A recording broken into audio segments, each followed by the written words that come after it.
to the page. Y'all just heard the magnificent breakdown from Trinity to the International Page, man, about this Drake versus K-Dot situation. I'm feeling it. I love hip hop. Let's get it. Know what I mean? But today, know what I mean, I want to talk about St. John Polo Posse, and I want to talk about the new book, St. John New Book, The Age of the Kraken. What I'm going to do for y'all today is, and I'm supposed to be doing it on a tool, but we didn't get to that. We didn't get to that situation yet. Wait till my technical crew come back. We're gonna handle that. Right now, I'm gonna give y'all up close personal read of the first chapter. Let's go of St. John New Book, The Age of the Kraken. We're gonna give y'all a live read right now. Let me get it together. All right. I'm gonna give y'all a read. This is the preface. I read the preface already when we was on with Saquon on the beats, and congratulations Saquon on the beats, your anniversary. Enjoy your anniversary, and I can't wait to see you next week so you can tell me what you did tonight. Now I mean, I hope you and your wife have 25 more anniversaries, blessed and beautiful, and y'all achieve what y'all achieve with the blessings of Allah. All right, this is chapter Valhalla. This is the first chapter of St. John New Building Kids, The Age of the Kraken. Now, if you see here, you see this chapter. This is Valhalla, and on these burial stones, let me give a shout out to these brothers. The first one is my the brother that taught me how actually to get into, what you say, like the life of crime in a what we call when you're like 7 years old. Is that even called juvenile? I don't even know what that is at 7. At 7, we was carrying switchblades and stealing kids' bikes and Pumas. Know what I mean? They Abdul Jabbar, know what I mean, tongue on the tongue of suede tip Adidas back on Nostrand, right there on Nostrand Church Avenue. Catch them coming out of the 2 train. We used to go to the junction in Flatbush. We used to catch dudes for these sneakers. Know what I mean? Oh, you coming through with them suede? You coming through with them suede 69ers on? You coming through with them lit 69ers on? We catching you. You coming through with them suede Spaldings on, them pro players on, we catching you, yo. Me and Gizmo, yo.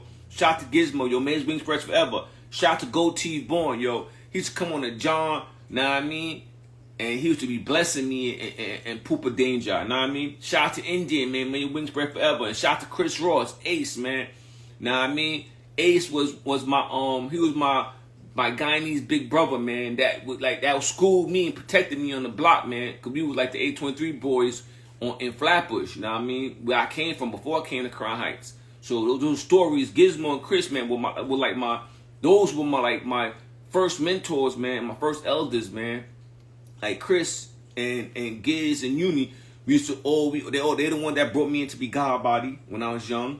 And they the one that used to take me to Prophet Park, man, and show me how to steal my first bike. I mean, this is what it is, man. So shout out to them, man. Let me go into the first chapter. This is the first chapter of Valhalla, man. All right, chapter 1, Valhalla. Here we go. This is Gargain Cookie Roller fashion.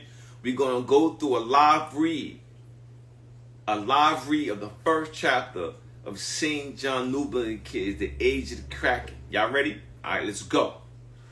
Valhalla, a name borrowed from Norse mythology, symbolizes the final resting place of brave warriors who had proven their mettle in the battleground for Odin.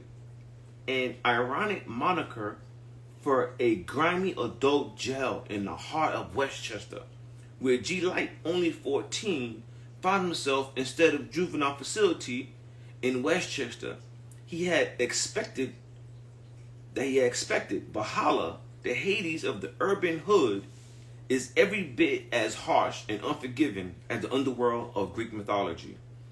As night blanketed Brooklyn, G Light arrived at Valhalla, the chilling name reverberating in his eardrum. His young eyes, wide with trepidation, were greeted by the harsh fluorescent lights of the strip room, where the correction overseers carry out their distasteful duty.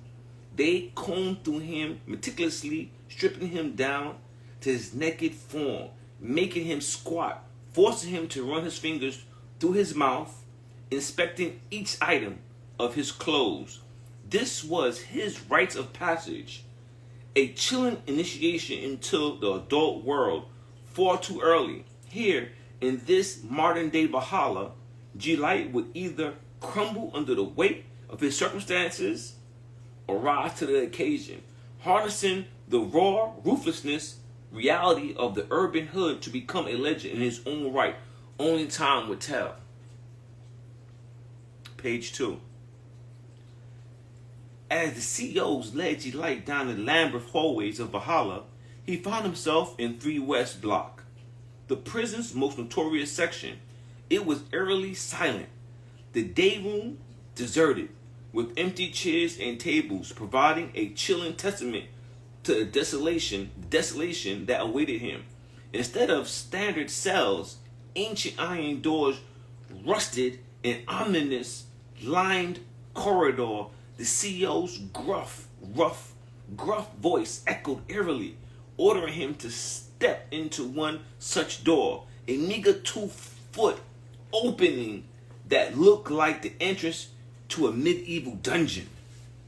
Inside, it was gloomy and dimly lit, the feeble light barely illuminating the 6 bunk beds arranged in a cramped, claustrophobic manner.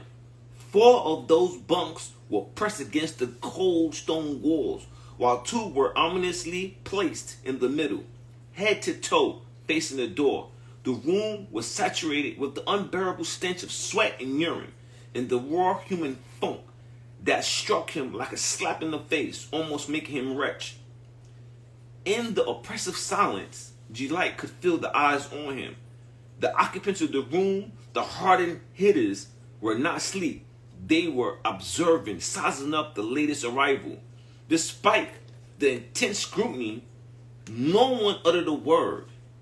It was a silent, hostile welcome for G-Light, the newbie.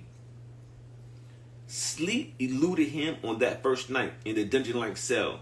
He lay awake, staring at the gloom until dawn, yearning for that first opportunity to step outside, if only to escape the claustrophobic cell room and taste a breath of fresh air. Page 3. As dawn finally broke, the prison inmates shuffled into the day room for their morning meal, served with as much warmth as a cold winter day. G-Light got his first real look at the other inhabitants of his room. 5 of them, including himself, dared to join the chow line. 2 went back to their cell, and the other 2 stayed behind, their piercing eyes glaring at G-Light with unsettling intensity, as if they saw him less as a fellow inmate and more as prey. It didn't take long for G-Light to realize they were simply sizing him up, a standard practice in these tight quarters. The 2 inmates that went back to the cell seemed to carry fear in their eyes, grabbing their trays and scurrying back to the relative safety of their bunks. It was a particular dance of caution and survival, and G-Light understood quickly. Avoid trouble, stay out of harm's way. He later learned about an unwritten rule within these walls, an ironic code of honor: no drama in the cell. Clutching his cherry, G-Light took a solitary seat, trying to focus on his meal. But peace was an elusive luxury, one that his cellmates seemed keen on denying him. The man leaned over as if to say something, but no word escaped his lips, leaving an odd silence in its wake. Not one to wait around, G-Light wolfed down his food with haste, tossed the tray, and retreated to another empty table, claiming a momentary respite from the restlessness scrutiny. Page 4. Seeing himself strategically, G-Light could now survey the entire day room from his corner table while keeping his back against the wall. This position offered a panoramic view, perfect for keen observation and self-protection. A lesson he had learned from the nervy body language of the other inmates. One of his cellies, a hulking figure that had introduced himself as MT, now sat across the room, his eyes narrowed and lips thinly pressed. With a casual flick of his hand, MT seemed to whisper something into the air again. At this unseen command, the second celly bolted from his seat and scurried over to MT. G-Light eyed those two ninjas, waiting for their games to unfold. The other man, MT, was known as Bones, an alias derived from his skeletal physique. The man's obedience to MT's silent order was almost dog-like, a testament to the strange hierarchy that existed within the prison walls. In this world, it seemed power was not held by the ones who shouted the loudest, but by those who would whisper and still be heard. G-Light continued to observe, his mind racing as he slowly bit into the toughness of prison life. It was clear that understanding the cryptic social dynamics of this place was key to survival, and for that, he had the best seat in the house. To G-Light, the approaching figure was just another crackhead. The erratic movements and the desperate hollow gaze were all too familiar, as the man near G-Light tensed up, ready for a confrontation. Suddenly, the man threw a wild punch. G-Light instinctively jumped back, hands raised defensively, but the man lunged forward with surprising strength. The strength sent G-Light sprawling onto the grimy floor. The shock of the fall was quickly replaced with the rush of adrenaline. Was it fear or nerves? Either way, G-Light knew he had to act. MT sprung into action, lunging for G-Light's sneakers, of all things. One of them slipped off in the scuffle, but there was no time to dwell on it.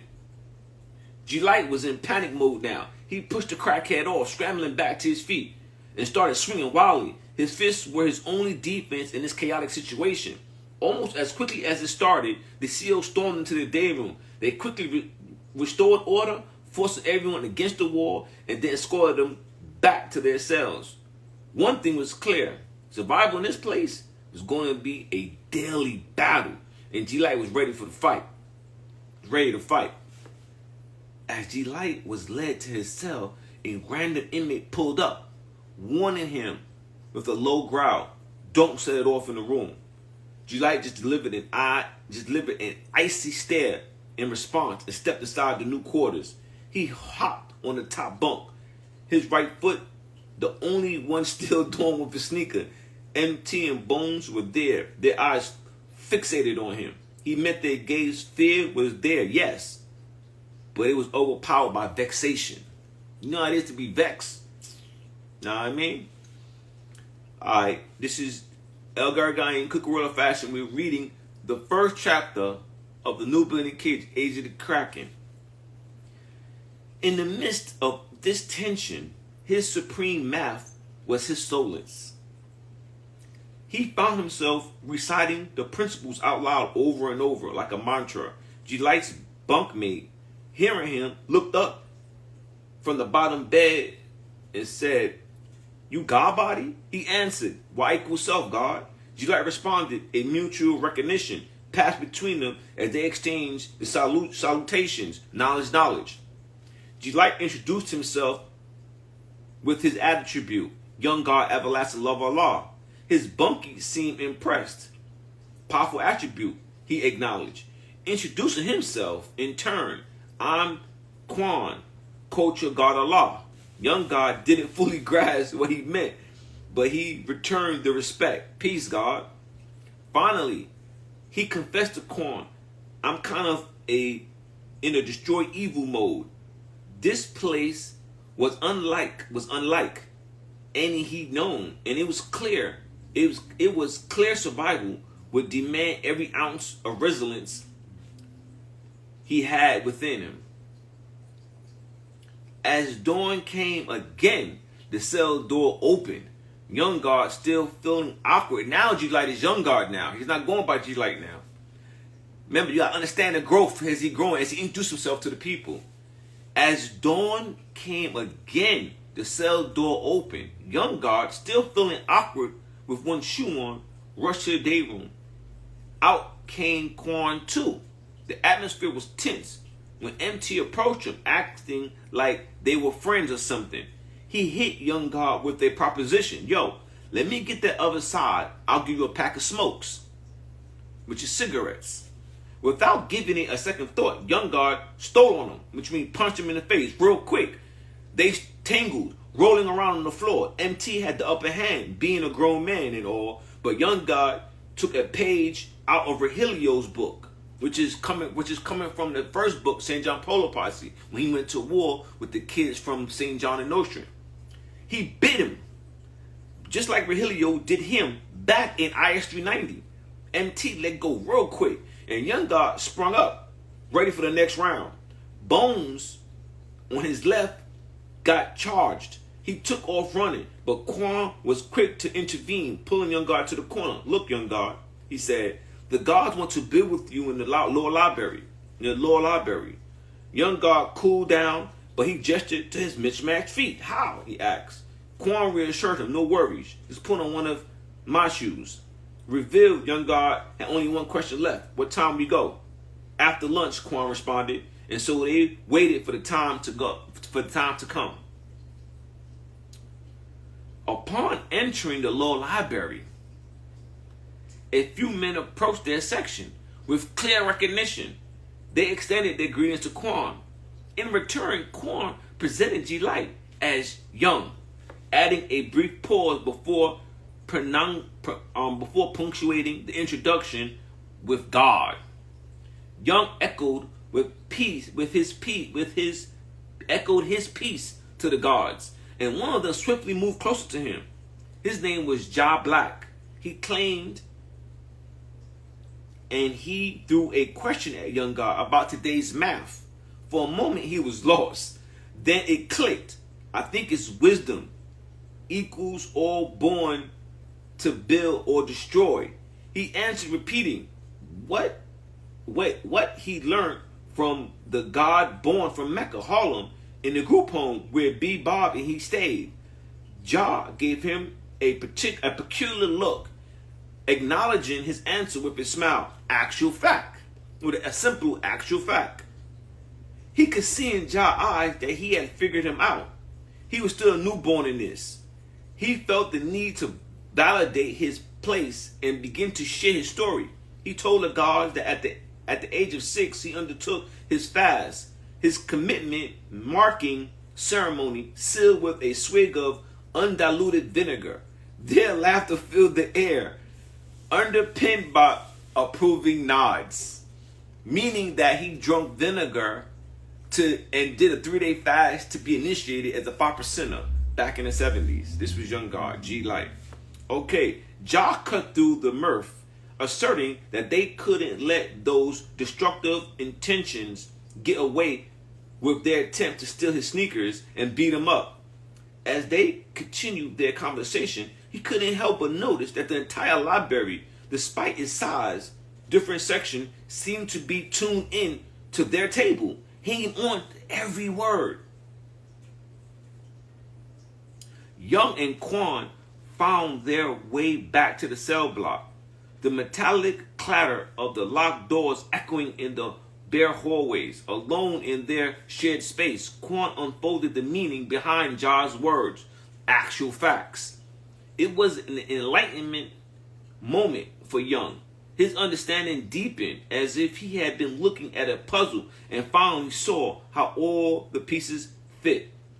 Actual facts is what the God bodies say to each other when you are correct. Because that's a lesson. That's the second lesson you learn, or the third lesson you learn after your supreme alphabets, your supreme mathematics, your supreme alphabets. Then you go into the first actual lesson, which is called actual facts. Okay.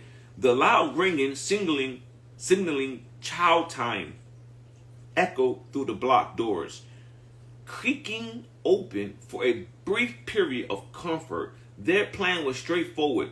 They would head to the day room and bide their time waiting for the perfect moment. The code name MT, which Light had come to understand as slang for Mount Vernon, was part of their everyday lexicon now. MT approached their table, sliding across the cold aluminum floor with the match to G Light's Nike Air Max in his hands.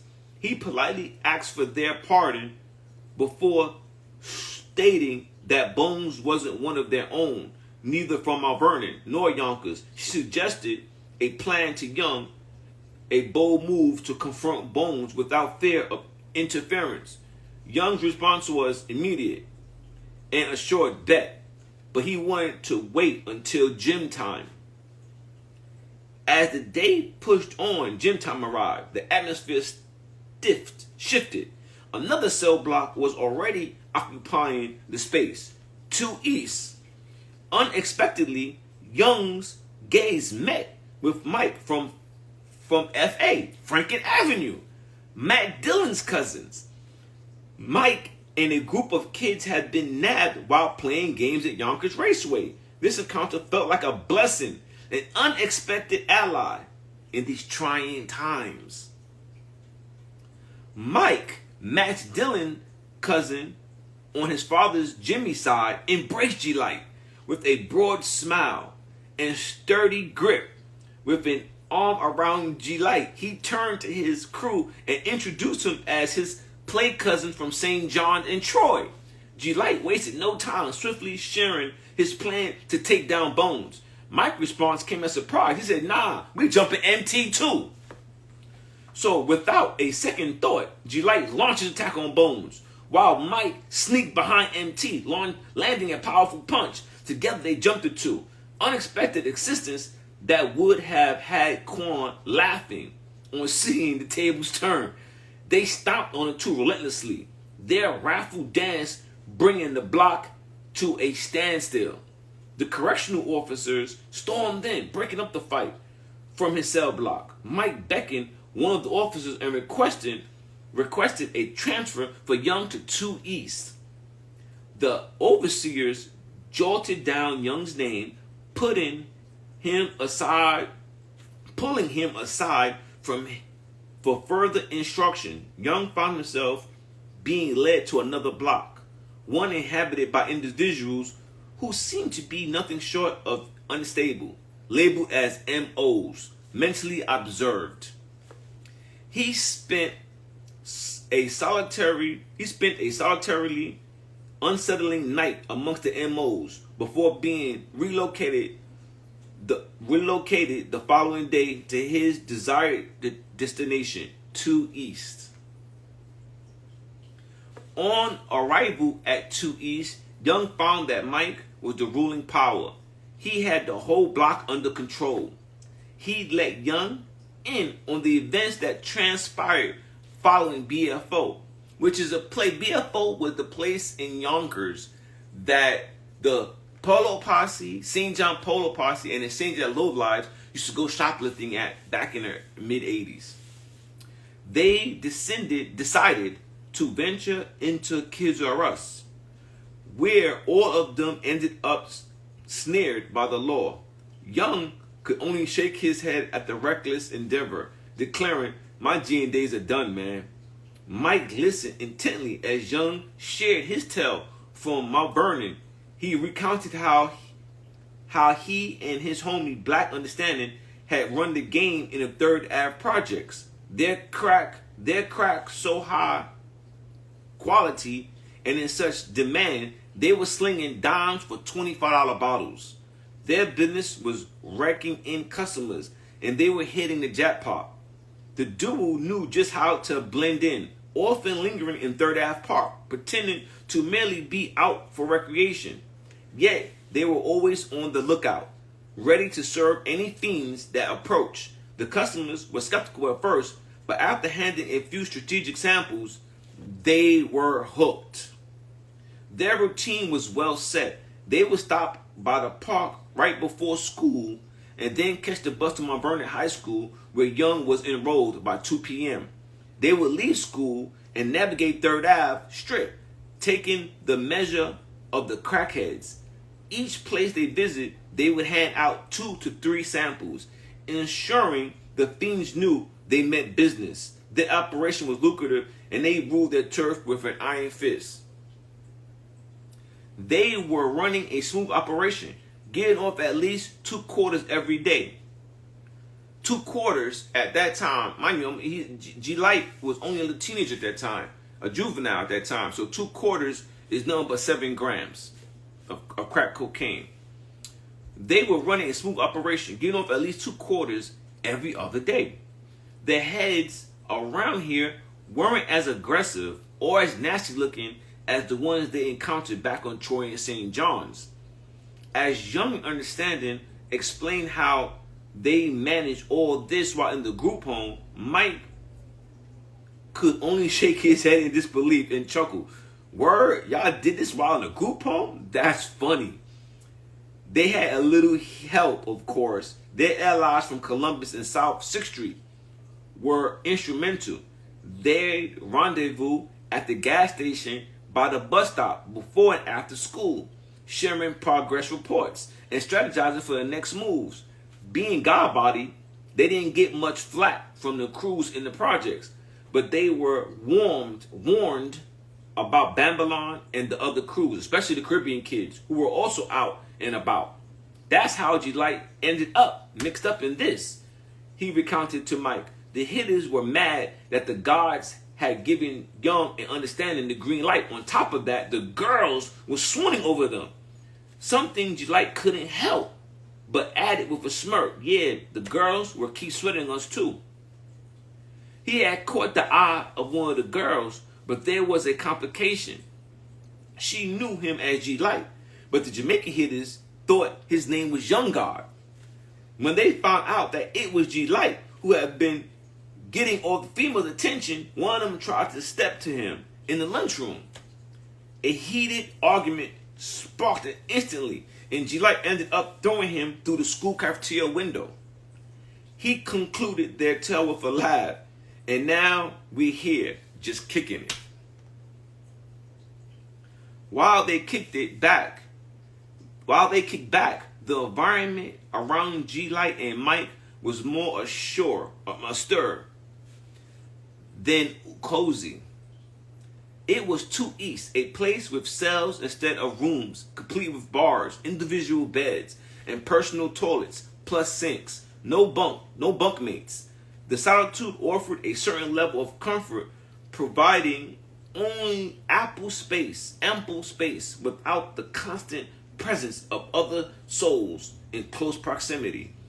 When dawn arrived, the meals were served directly into the cells. To G Light astonishment, the morning was accompanied by unexpected news. A guard came to his cell. "Pack up, you're going home." The words hit him like a tidal wave, leaving him ecstatic. With his cell door swung open, he sped to Mike's section of the cell block, the excitement palpable in his voice. "Yo, Mike, they're letting me out." With that, G Life and Mike parted ways. A farewell that held a sense of permanence. He hadn't seen Mike since that day. As he made his way through the exit of this jail, he was intercepted by the sight of the group home officer. The officer instructed G Light to accompany him, adding that he was being released back to the Division of Youth. As they walked towards the van, a sense of dread washed over G Light. He was adamant about not going back to the group home. The group home official, at least, was no crab. He took G Light to McDonald's for lunch, and he ate in the van. Between bites of this meal, he explained to G Light that if it had been just marijuana or even a knife they found in his possession, he would have been sent back to the group home. But crack was a high offense at the time. They had to send him to Pyramid House in the Bronx. Pyramid House was a lockdown detention for runaways or kids being transferred way upstate. G Light was allowed one phone call, and he dialed his home number. He learned his father was gravely ill, in the hospital even. His father's voice was strained but harsh over the phone line, cursing G Light out for selling crack, especially considering his new position as a cop. His father was a proud black man, industrious and respected. He owned a cable company, and he had earned an electrical engineering degree. His father's disappointment shocked G Light. He remembered the times accompanying his father to cable connections, earning $10 for every antenna he helped with. It was small change, but that, along with additional $3 a week for picking up his younger siblings, went a long way towards covering his car fares to go Gene with. The fury in his father's voice rattled G Light to his core. His father, a beacon of discipline and respect in their community, had exploded with a wrath G Light had never seen before. "You're nothing but a demon spawn," his father raged over the phone. The venom in his voice was a punch to the gut. His father wanted nothing more to do with him, commanding him never to call him a call again.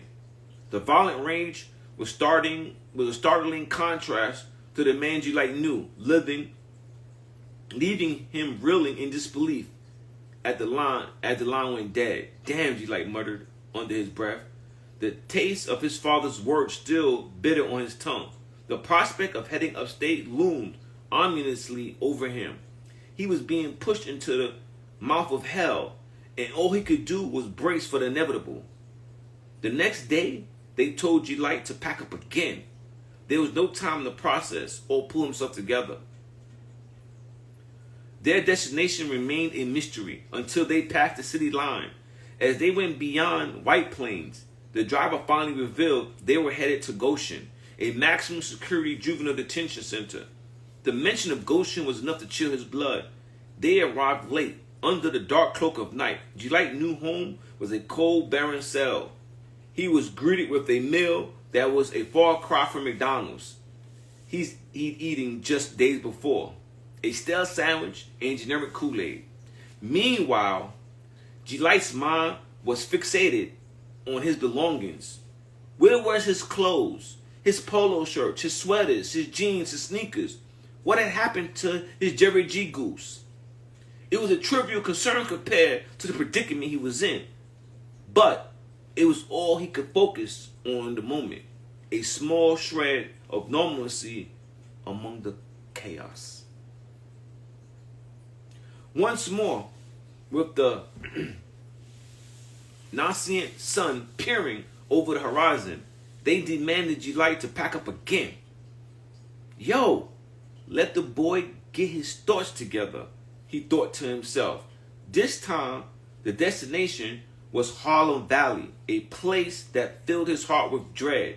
As he stepped into the gym, a familiar face sneered back. "Wally from Spofford Juvenile Facility in the Bronx." The recognition was like a blast of cold air, and G Light was shot back a look of pure defiance. "Fuck you, dude." G Light's stay in Harlem Valley was brief, just 2 days before he was packed and shipped off to Tryon Juvenile Facility, a medium security center with no walls, only barbed wire fences. G Light signed with exasperation and thought, "Make up your mind. Let me start this bid already." As the van cruised down the highway, the driver tried to offer some comfort. "You know, where you're going is very nice." G Light scoffed. No gel is nice, mister." The driver insisted. "Nah, it's not a gel. It doesn't have fences or walls. It's an open facility. You can even go to town, go shopping, catch a movie." G Light didn't believe it. "Stop playing. Ain't no place like that." But the driver insisted it was true. When they finally arrived, G Light was astonished to see a sprawling group home spread across 3 acres of land. True to the driver's word, it was an open facility named Middletown, a minimum security center. It was a far cry anything G Light had ever experienced. Now the end of chapter 1. So what y'all think, man? I hope y'all enjoyed this journey with G Light, aka Young God, aka Young. Because, man, for this young man, it was a heck of a time when he was growing up. Because you gotta realize, man, he grew up in the middle of the crack era. That's what this book is talking about, man. This is the crack era. St. John New Building kid, the age of the cracking. And when he had made his when he had went to prison, man, it wasn't the same as going to like Rikers Island, where you're around a bunch of New York City kids.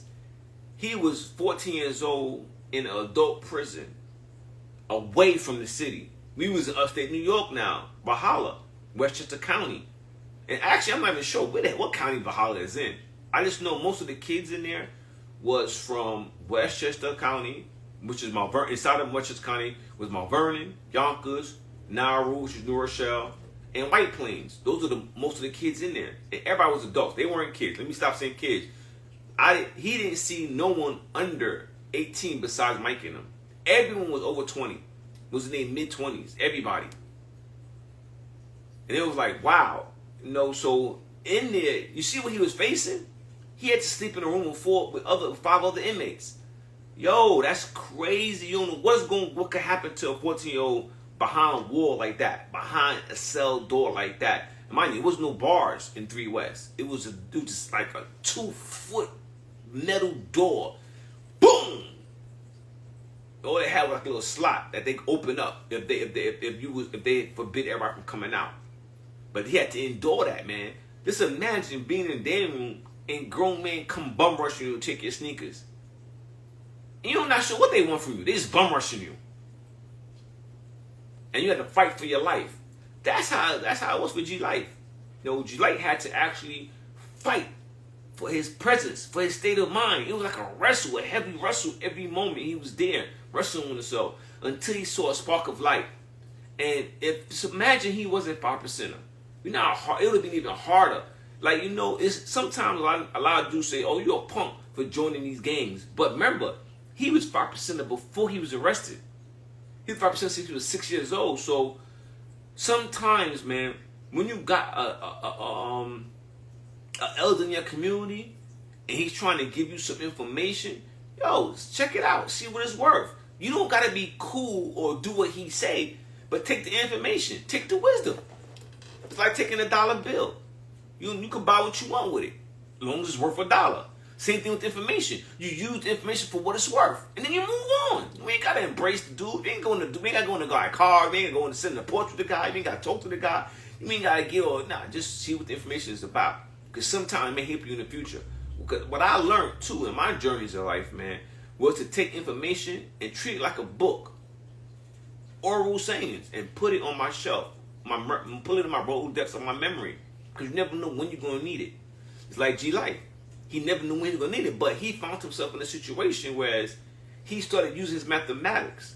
And you probably heard people like the Jizza talk about mathematics, because he's gave his little his scenario in the Wu-Tang Clan movie or miniseries on Hulu about how he was God body, Prince Rakeem. But you know what I mean? The supreme mathematics is knowledge, wisdom, understanding, culture, refinement, freedom, freedom, culture, refinement, power, culture, freedom, power, refinement, equality, God, build, destroy, be or born rather. That's the supreme alphabets, born, and then you had 9 in cipher. So those are what you call the supreme mathematics. And then you would go over to the supreme alphabets, which is all the letters given divine understanding, given divinely attributes to them. And these 26 letters, what you was able to talk in code, and also talk in enumerated sentences that allow you to use mathematics or addition. You know where I'm coming from? Use addition, because addition was looked at as something what we use for build, to be or build or born, build or destroy. You can build. Subtraction was looked at as what? Destruction, to destroy. You know what I mean? So it was something that we used every day. They would take the word dollars and they would add all the letters up, and it would add up to 96. Then you would add the 9 and 6, and then you would get 15. Then you would add that, and then you would go add that again till it gets to its final destination. But the thing is, Like learning ain't as being 5%. It's a certain way you get to a certain resolution. Some people get stuck at wisdom. Yeah, wisdom. All being born wisdom, which is 96. That gets stuck there. But it's a way you can get around that. It's a way you can get around that too, where you don't get stuck. But that's another lesson for another time. But yeah, but you see the joy that G Light or Young God had when he was able to meet other men that shared like realities, like minds, and with this mentality in mind, he garnered their respect because he stood for something. This is why I said this book is not just for the past, it's about now. When you are gathering wisdom and you have something to stand on, you have a foundation of wisdom, because freedom doesn't mean lack of responsibility. Freedom means when you accept your responsibility for yourself. That's how you free the dome. You can't free the dome if you don't accept your responsibility over yourself. That's why it's called cultural freedom. Culture gives you your freedom. Because when you accept culture, what is culture? Which is the knowledge of yourself. When you begin to accept the knowledge of yourself, it gives you a certain discipline. It gives you an ability to control your dome. You get where I'm coming from? That's very important to control what's inside of this dome. This is your castle. This is your kingdom. King or kingdom. If you can't control your king or kingdom, you're going to go through hell. That's just a fact. You can't avoid love or hell. Love, hell, or right. You're going to go through that if you can't control your dome, your kingdom. If you become a savage in the pursuit of happiness, that's what you become. You're going to go through hell. And in today's time, what's happening? We are adopting that hellish mentality of saying we are savage. And we are calling ourselves demons now. Satan, hell spawns. And we are worshiping the darkness. So I'm not against those traits that y'all are accepting, my children, my youth. But we have to understand that even a demon can be reborn. But are you ready to be reborn? That's the point. We got to get to the crux of the situation. We are here fighting for y'all survival. That's what it's about over here, man. At Cookie World of Fashion. We're trying to show you that we have a cookie we can share with you. And in that cookie, we can share some light with you. We can remove the dark clouds over the sky and show you how to raise into your earth. Because a wide awake field waits the wide awake man. Are you ready to be, enlightened, resurrected? See, this is why Elijah Muhammad was teaching us about being resurrected. Because we are now, what we saying? What I say we calling ourselves? Savage, demons, devils, hellhounds, hounds, dogs. We are define ourselves as monstrosities. So that means that we're in hell then. So being that you're in hell, that means you have never mastered yourself. So now you need a master to put that master grip on you to rise you up as a nation. So once you have risen up, that means you're what? Resurrected. So because we are calling ourselves that, we are bearing witness to Honorable Elijah Muhammad that we need a mental resurrection. And hence, if you are mentally dead, that equates to a physical death. How so? Because you're not doing nothing with yourself physically. You're a zombie. You're a demon. You're a ghoul, a goblin. You a festering sore upon the land. And this is why they do with us what they want to do with us. They put us in the prisons they want to put us in. They give us crack cocaine as you see how Cortez and his militia were giving blankets to Native Indians? That was what you call biochemical warfare. They were putting diseases in those things and giving to the people so they could plague them and destroy them. Same way they gave us crack cocaine, brothers and sisters. Same way they gave us heroin. Same way they gave us cocaine. Same way now they're giving us fentanyl-laced marijuana. You can go to one of these stores in the city You call it a dispensary, but a lot of these dispensaries, they spraying those things, bro. They spraying that stuff. You think, oh no, it's not. Yes, it is. It's being sprayed with fentanyl. Be careful. Yes, be careful. Please be careful. No, we're not trying to preach y'all, but yo, man, this is Cookie World of Fashion, man. Fashion is power and refinement, brothers. Culture and freedom. Culture and refinement. Culture and refinement are work hand in hand. Refinement is your power.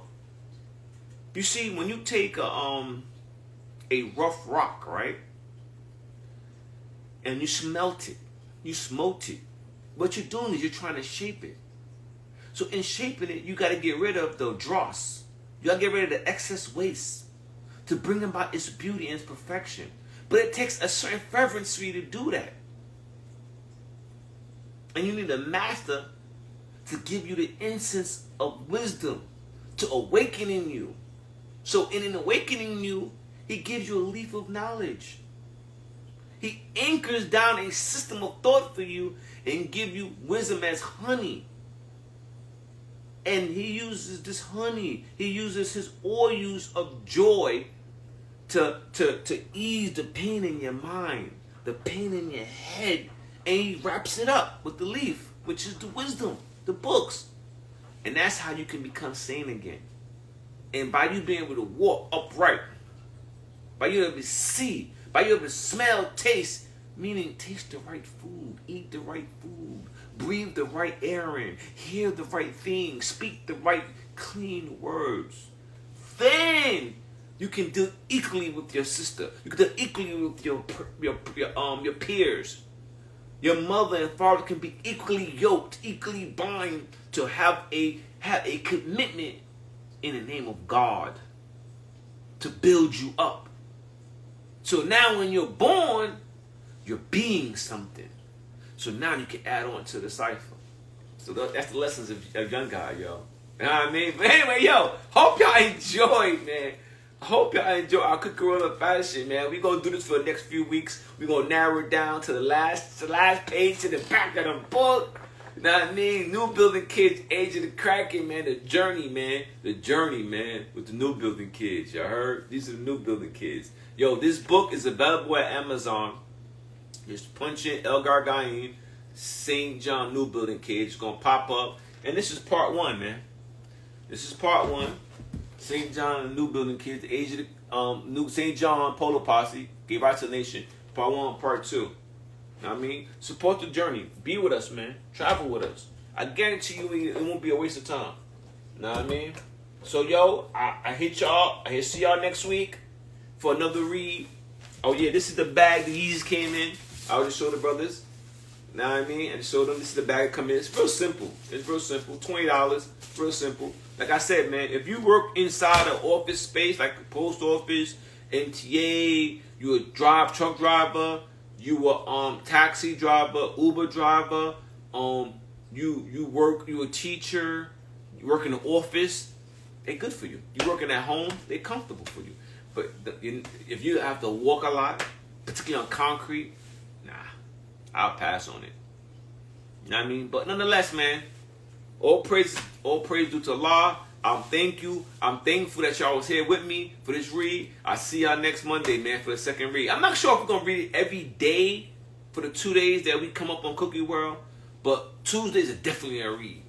You know what I mean? But anyway, Allah willing, man, inshallah, we read Monday, man. We'll see you on the comments, on my DM what's going on.